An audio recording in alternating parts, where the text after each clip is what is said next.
Sagittaire, ascendant Sagittaire, lune en Sagittaire. On va commencer pour un taroscope du mois de novembre. Alors, je vais prendre un oracle pour commencer.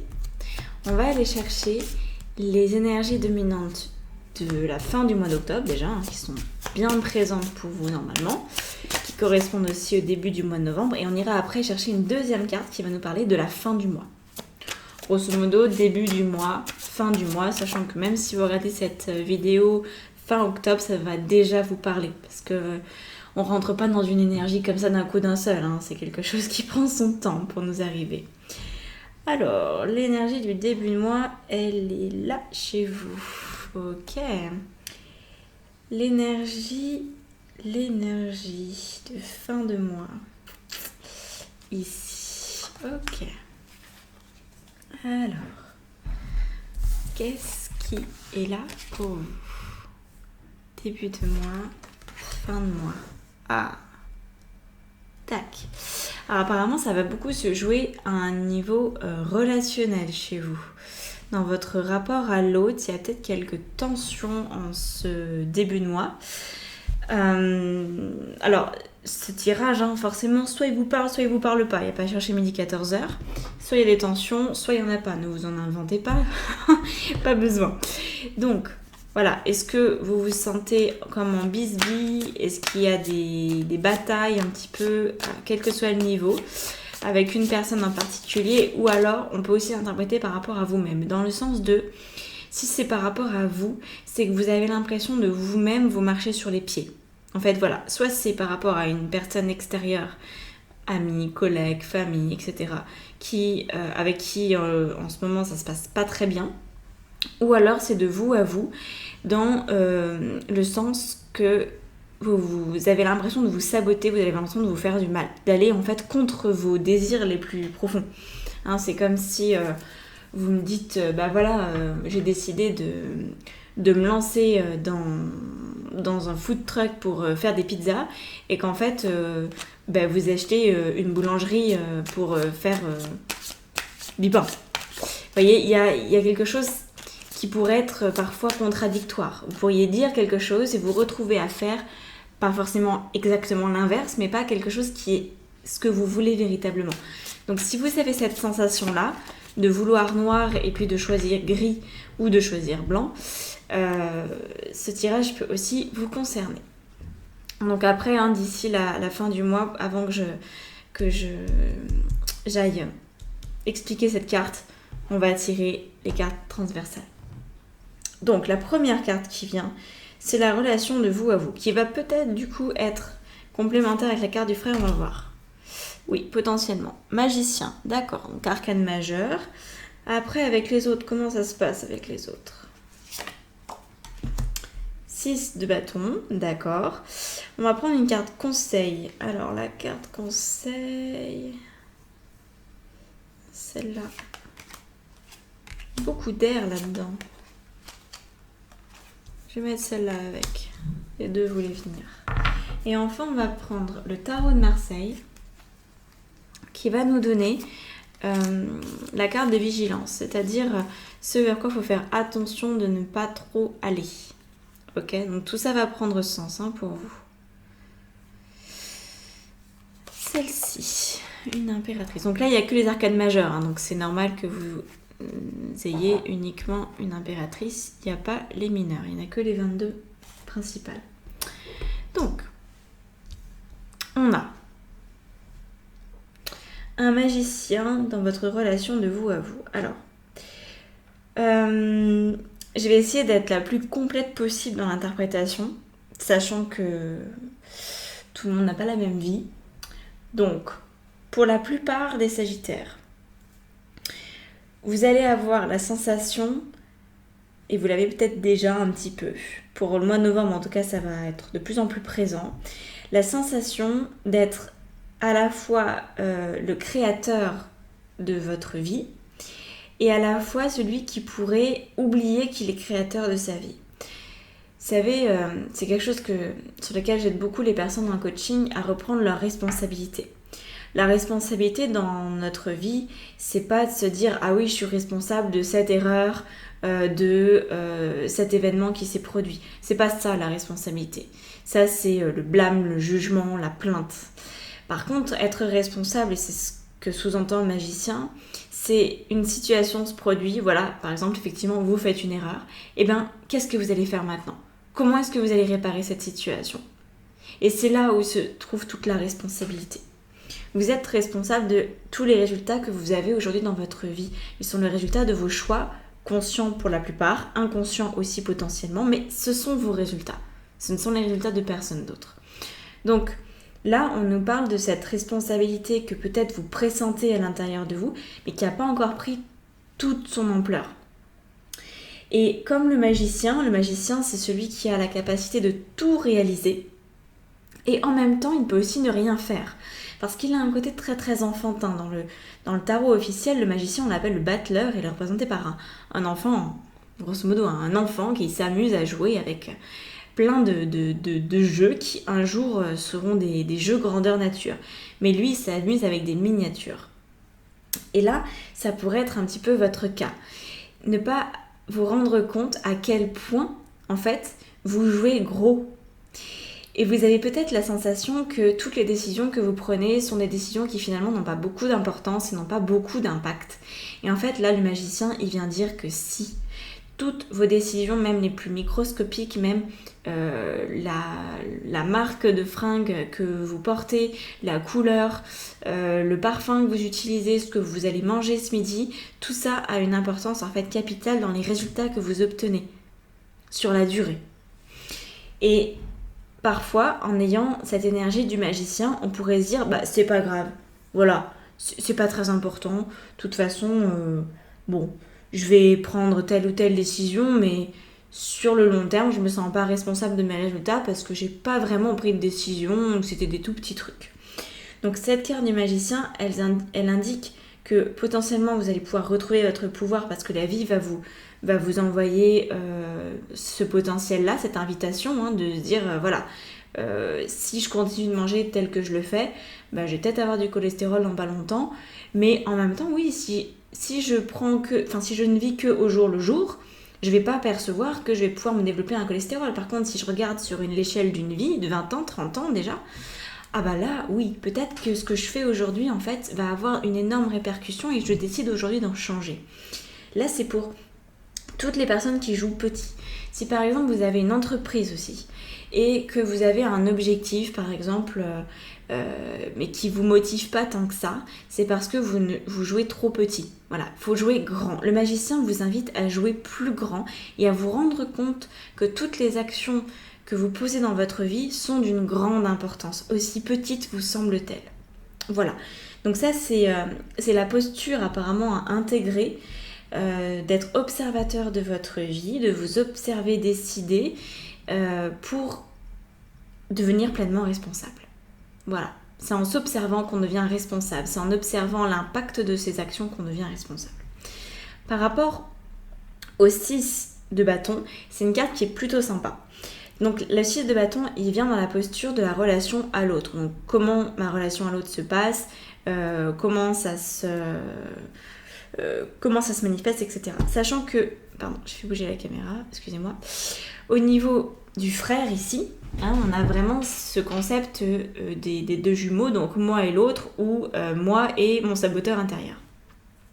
Ici, le 6 de bâton pourrait vraiment être en lien avec la carte du frère, dans le sens où vous pourriez, le 6 de bâton elle représente une forme de succès.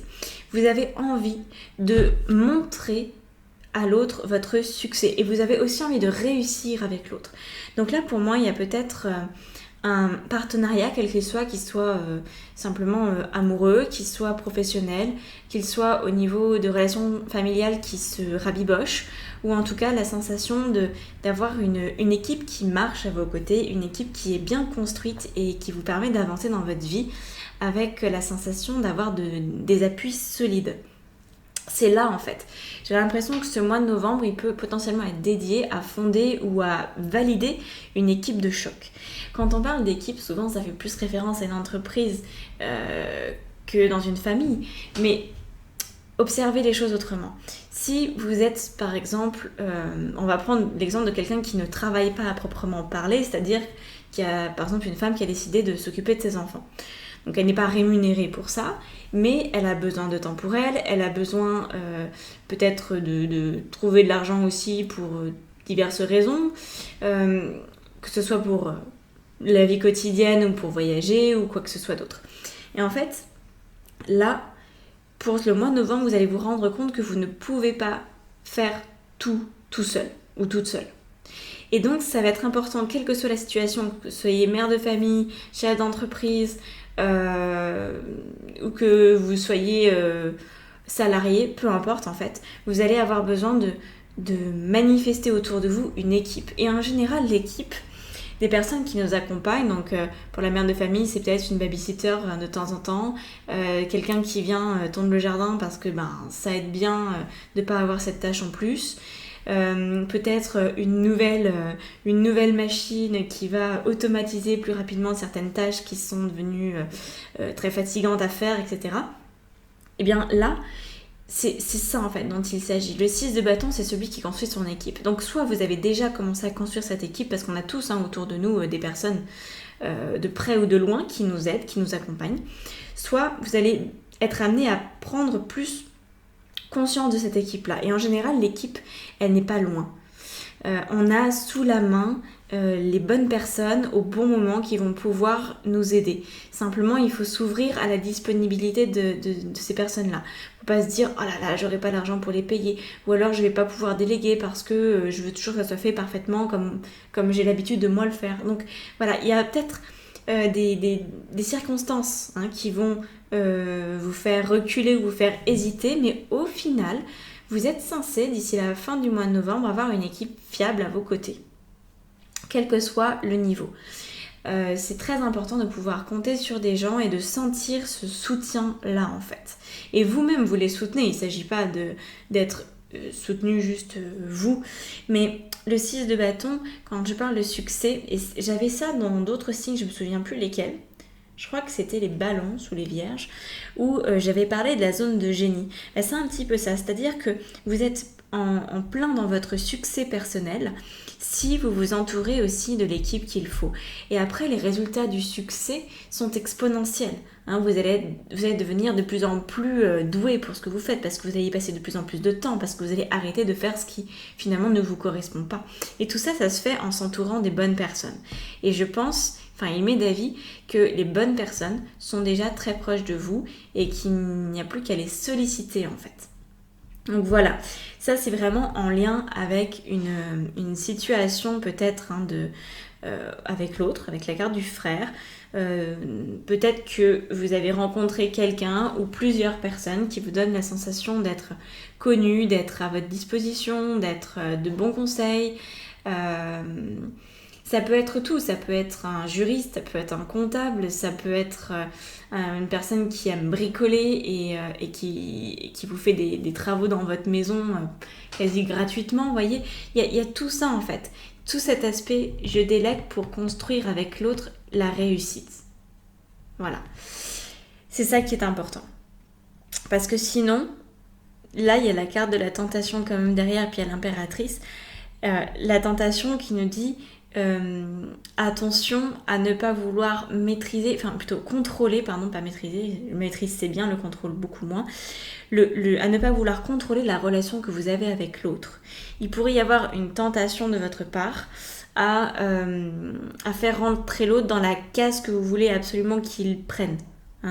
Donc là, il y a un dialogue en début de mois avec l'autre qui est important pour le cerner, pour l'envisager complètement et pour pouvoir mettre en place ce qu'il faut, sachant que vous êtes avec le magicien et vous êtes aussi en train de mettre apparemment des nouvelles choses en place.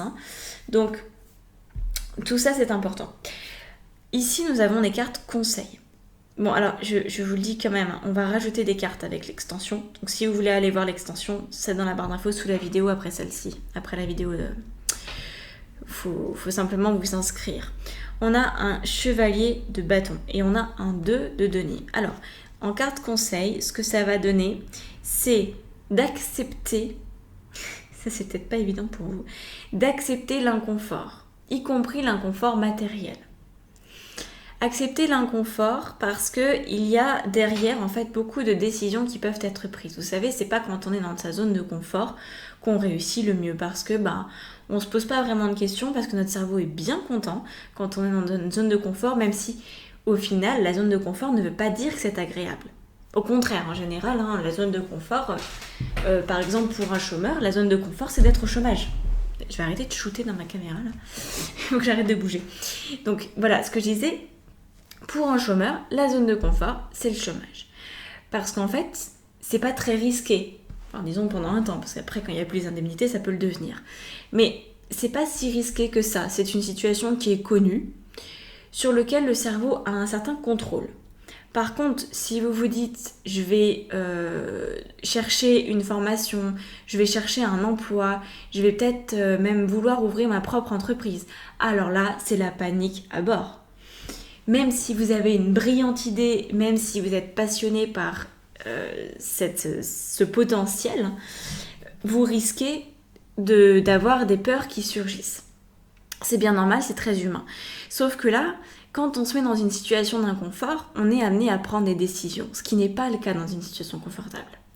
Et le dos de denier, vous voyez ce personnage qui jongle avec ces deux pièces et il ne sait jamais trop ou sur quelle face elles vont retomber, c'est pile ou face, on ne sait pas. Et tant qu'on ne sait pas, on continue de jongler et donc on sort de notre zone de confort et en sortant de notre zone de confort, on est amené à prendre des décisions, à prendre le risque en fait d'une décision. Parce qu'on ne peut pas savoir si la décision qu'on prend est juste, on peut juste dire ok, je prends cette décision et je verrai bien si je dois après réaligner un peu, me réajuster, ou si c'était vraiment la meilleure des décisions à prendre. Et en fait, de toutes les façons, il faut commencer quelque part.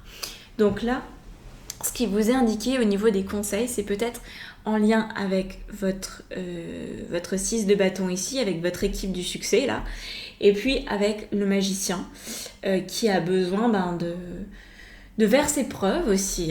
Donc voilà, n'hésitez pas à sortir de votre zone de confort, ça vous aidera à prendre des décisions. Ne restez pas dans un moule qui est un peu trop étriqué pour vous. Et ici, on a la carte qui représente la vigilance avec l'impératrice. Et effectivement, c'est, je crois, comme les vierges ou les balances, qui avaient également l'impératrice ici en vigilance, pour dire attention au contrôle. Il y a bien une chose qui est importante dans ce tirage, c'est la notion de contrôle, de sortir de ses limites de confort et la carte de la tentation ici.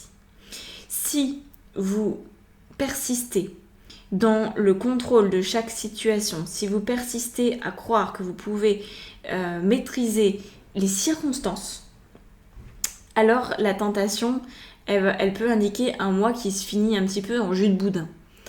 Parce que c'est pas agréable. Cette carte-là n'est pas agréable. Ça signifie qu'on est sur le chiffre 11, ça signifie qu'on essaye de passer en force. Et c'est ça la tentation. La tentation, en fait, elle est dans l'erreur de vouloir passer en force. De vouloir être plus puissant que la vie elle-même. Ce qui n'est pas possible. La vie, elle pourrait se soumettre à la force de manière ponctuelle. Mais sur la durée, elle les gagne, toujours. Regardez les usines qui ont été construites, même des usines hyper chimiques, le jour où elles sont laissées à l'abandon, où elles sont désaffectées, l'herbe commence à repousser. Et au bout de quelques mois, quelques années, c'est envahi de végétation.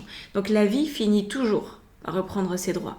Et là, vous auriez peut-être tendance à oublier ça. Vous auriez peut-être tendance à vous dire, voilà, moi je veux faire mes preuves, je veux avancer, je veux incarner ce magicien, je veux avoir mon équipe du succès, mais en mode vraiment contrôle fric. Donc vraiment, sortez du contrôle, et sortir du contrôle, pour vous, c'est peut-être aussi sortir de votre zone de confort. Peut-être que vous êtes quelqu'un qui a du mal à déléguer, qui a du mal à faire confiance, mais là, c'est vraiment ce qui est indiqué, parce que l'impératrice, en carte de vigilance, elle est dans son mauvais aspect.